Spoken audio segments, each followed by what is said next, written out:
क्या हुआ? जो मुक्त आरोपी हैं उनका नाम दबाने का काम किया जा रहा था और जिनका नाम लिखा गया उनमें से जब आरोपी को ले जा रहे थे थाने से जेल तो वहाँ पर उसको बिल्कुल वीआईपी ट्रीटमेंट दे रहे थे, जैसे कि एक बारात के दामाद को देते हैं।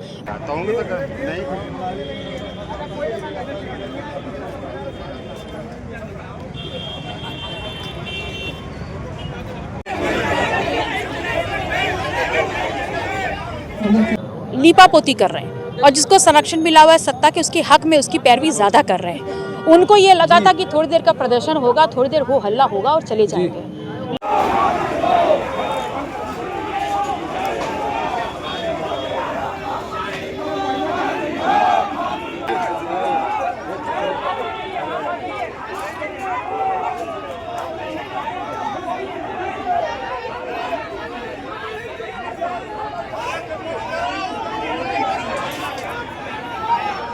अपने रसूख का इस्तेमाल करके इस प्रकार से पुलिस के पूरे रवैये को डामाडोल कर दिया कि एफआईआर लॉन्च नहीं करी जा रही थी। जब दबाव और जनता के प्रदर्शन के बाद एफआईआर लॉन्च करी गई तो उसमें जो मुक्त आरोपी हैं उनका नाम दबाने का काम किया जा रहा था और जिनका नाम लिखा गया उनमें से जब आरोपी को ले जा रहे थे थाने से जेल तो वहाँ पर उसको बिल्कुल वीआईपी ट्रीटमेंट दे रहे थे, जैसे कि एक बारात के दामाद को देते हैं। बढ़िया खिला पिला रहे थे, पूरा वीआईपी ट्रीटमेंट, जिससे कि जो परिवार का बेटा हेमंत गया है वो परिवार बहुत ज़्यादा नाराज़ था, आक्रोशित था। जब मैंने कल उनसे विजिट किया तो उनकी ये मांग थी कि ये तमाम मांगें हम उनके लिए यहाँ तक लेके आए और आज मैंने वो ले जाने का काम किया।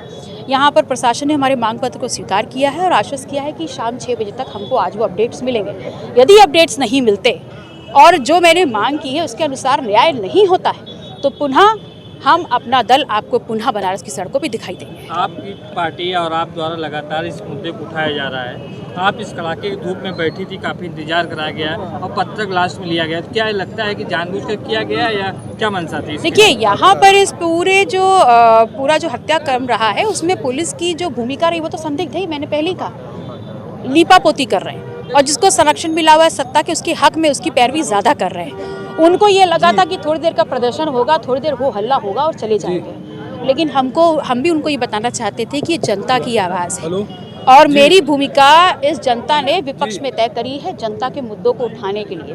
तो अगर मुझे शाम तक भी यहाँ बैठना पड़ता, कल तक भी बैठना पड़ता, तो मैं यहाँ पर अनिश्चित काल तक बैठती और तब तक नहीं मानती जब तक मेरी बातों को स्वीकार करते हुए हेमंत पटेल और परिवार के साथ न्याय नहीं होता।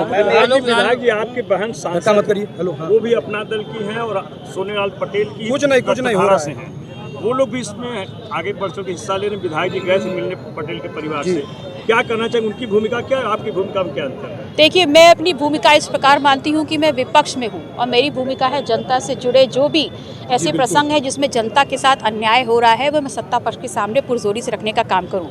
और सबसे बेहतर बात यह है कि जिस क्षेत्र में आज खड़े हैं वो आज इस देश के प्रधानमंत्री का संसदीय क्षेत्र है। आज हमारे देश के प्रधानमंत्री ये कह रहे हैं कि पहलगांव में जो हुआ वहाँ पर हमारे देश के पर्यटक मारे गए। मैं उनको बता दूं, वहाँ जो मारे गए वो भारतीय नागरिक मारे गए हैं और भारतीय नागरिक इस देश की जो प्रशासनिक सीमा है उसमें मारा गया। अगर हमारे देश का नागरिक हमारी सीमा में सुरक्षित नहीं है, चाहे फिर वो पहलगांव हो और चाहे बनारस में हेमंत पटेल, तो फिर ये एक बहुत बड़ा संदेश दूर तक देता है। अगर उसके गुनाहगार, पहलगांव में जो लोग मरे उनके गुनाहगार, पाकिस्तान उनको संरक्षण दे रहा है, तो मेरे सवाल का जवाब दीजिए, क्या हेमंत पटेल के जो गुनाहगार हैं उनको भारतीय जनता पार्टी संरक्षण दे रही है? अगर पाकिस्तान वहाँ पहलगांव में जो हुआ है पाकिस्तान की वजह से वो आतंकवाद है, तो जो यहाँ पर जाति देख करके मारा गया है क्या वो आतंकवाद नहीं है? वहाँ पर आप बोल रहे हैं कि धर्म पूछकर मारा गया आतंकवाद है, यहाँ पर भी तो जाति देखकर मारा गया, क्या ये आतंकवाद नहीं है? न्याय तो दोनों सिरों पर चाहिए और इस न्याय के लिए हम पूरी ताकत से जनता के साथ खड़े हुए हैं। पिछले तो बनारस में एक घटना हुई, एक बालिका के साथ, उसकी भी कार्रवाई चले, उसको आप किस तरह से देख रहे हैं? देखिए, इस प्रदेश में जो इस संसदीय क्षेत्र के जो जनप्रतिनिधि हैं, जो इस देश के प्रधानमंत्री हैं, वो कहते हैं चौड़ा सीना करके कि इस देश में क्राइम के खिलाफ हमारी जीरो टॉलरेंस की नीति है।